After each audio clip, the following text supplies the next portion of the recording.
still how they draw very connected. Tenían la fuente de ese departamento.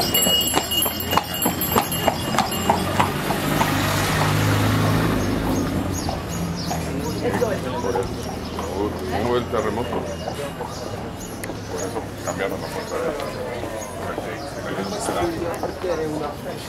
So what is this? Some kind of Roman place? These are Arabic. Yeah, but it is built on the Roman site.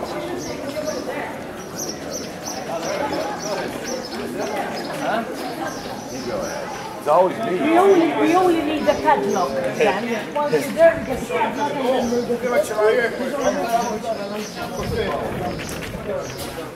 Alright, let's go. Manny's going. I don't have any problems with it.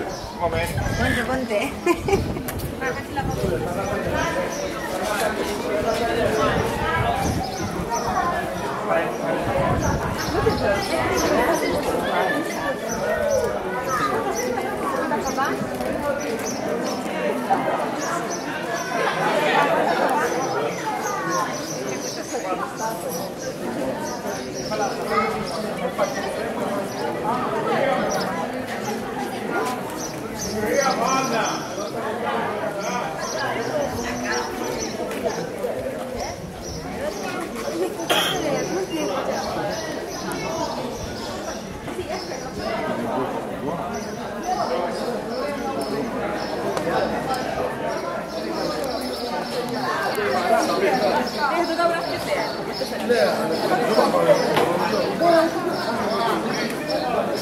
Our prisoner. Let's just go inside here. We're just going inside here.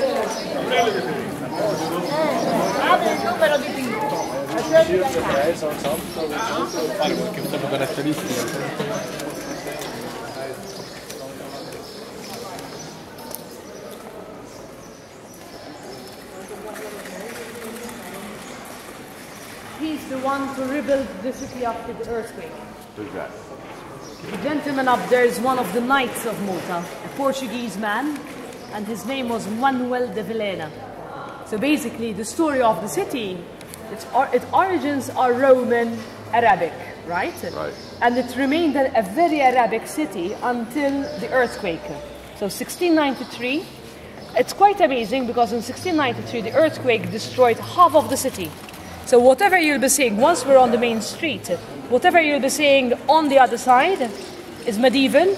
So it's very typical of the Medinas, very narrow and winding streets. Whilst this side was destroyed and rebuilt after the earthquake. It's... I'll give it a 10 out of 7. You're making him work. You do Spanish too? No, I'm sorry. So, after the earthquake, what is amazing is that there was no particular style, architectural style in fashion. So the people living in Medina rebuilt the house in what they liked best. So one would do it in Baroque, the other one in Gothic. You know, there's a mixture of architecture because each family was rebuilding it like that. And this makes Medina today a World Heritage Site. It's a very unique site because of architecture.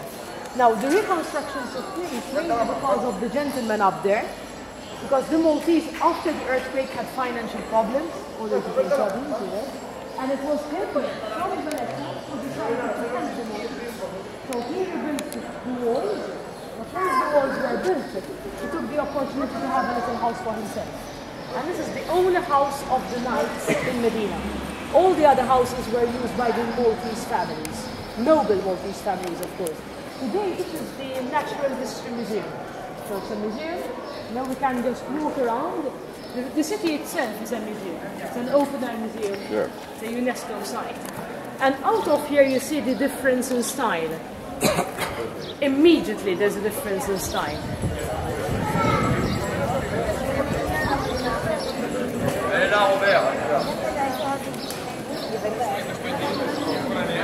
So you have the entrance, 1724, and then you have the military architecture. And this is interesting because on the coast there are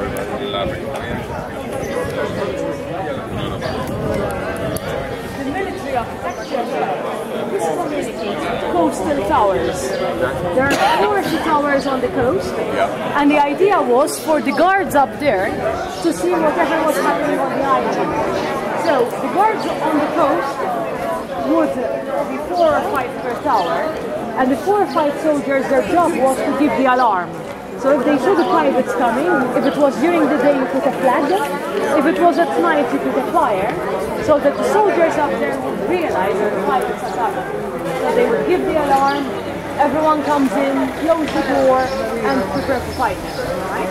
So the architecture, you have the Baroque architecture, you have the military architecture.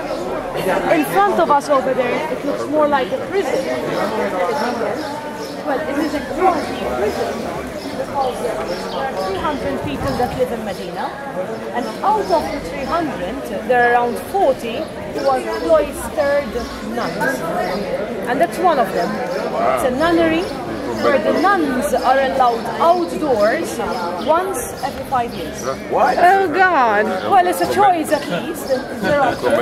But every 5 years we have elections, and they can leave on election day, go to vote, and back to the nunnery.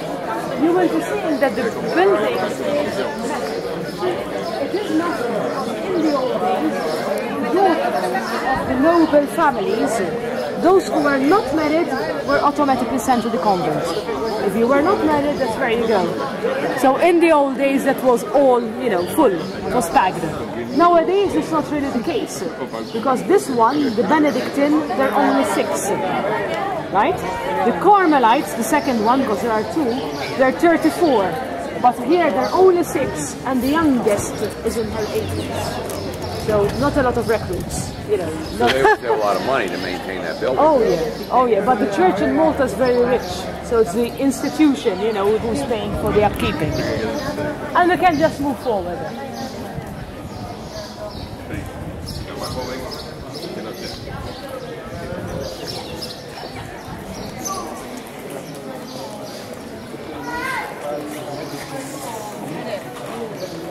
So how many people would have lived in here at its heyday?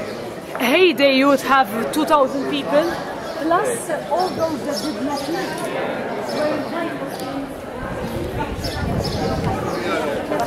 You want to have a look at that? Yeah, they must have a great restaurant there. They do.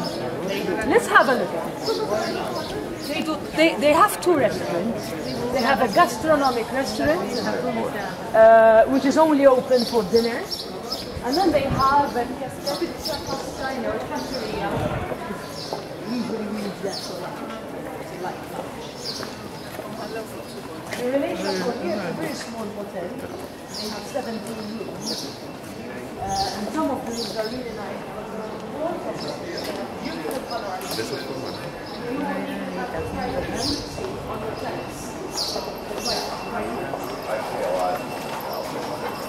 Yeah, they're nice, but they're small, they're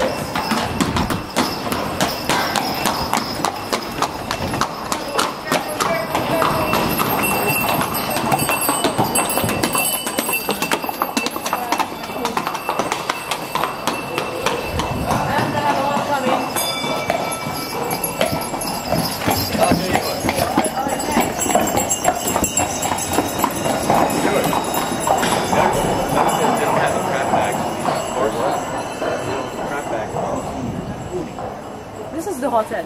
Oh, it's That's fabulous. the relation to it. It's called the Shara Palace.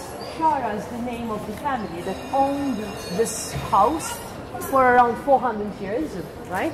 They have a really nice, well, we can have a look inside. I know the... And that is from which century to which?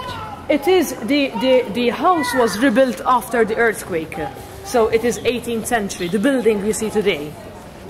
But I mean, when they lived, the family sold it 600 in the 1960s, so it's not that old. Do they get a lot of guests in here?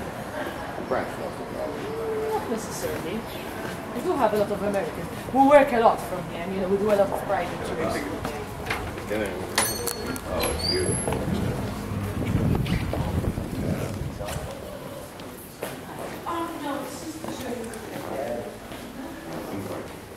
So the restaurant is beautiful. It's a beautiful little, embroidery.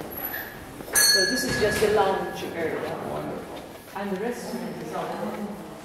So that's beautiful. So I'm taking the walls of the city, so you have the same around. The restaurant is there. Yeah. In New Orleans, In Malta you can do it because as long as it's removable without damaging, you know, the old structure. So if it's a permanent thing, no, but if it's a temporary thing, you can well, temporary within inverted commas, because you can remove it rather than they won't remove it. yeah, but that's not historic preservation. But this is, I guess this counts really, not really. So there's the restaurant up there and the rooms on the first floor. We have courtyards in our houses in New Orleans, in the French Quarter. Yeah. And it's illegal to cover the courtyard. I see. Okay. And yeah, you could do a temporary Canopy or something. canopy for a party, but I mean, nothing like this. Not a fixed This structure. would be a great discotheque. Yeah. Is it a hotel also? It goes to Hotel, restaurant. yes, relationship. It's a hotel and the restaurant up there. Yeah. Ah, but They the have family two- doesn't live here. Pardon? Family. No.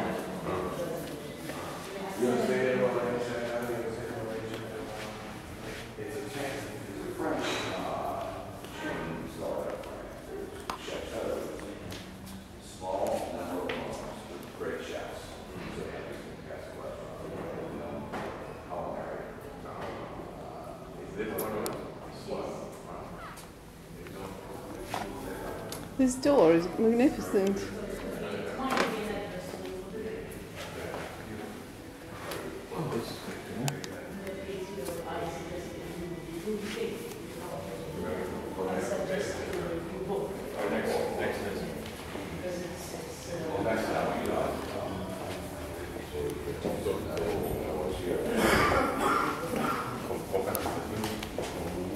You see, man, There is the menu.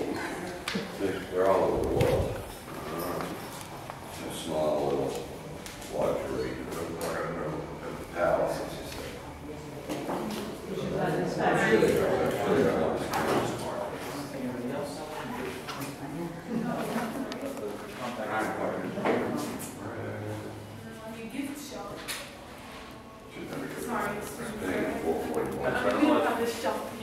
You don't usually? No. Okay. I'll try on the street. You'll find it. You'll find it.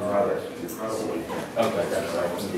Okay, great. Yeah. Okay.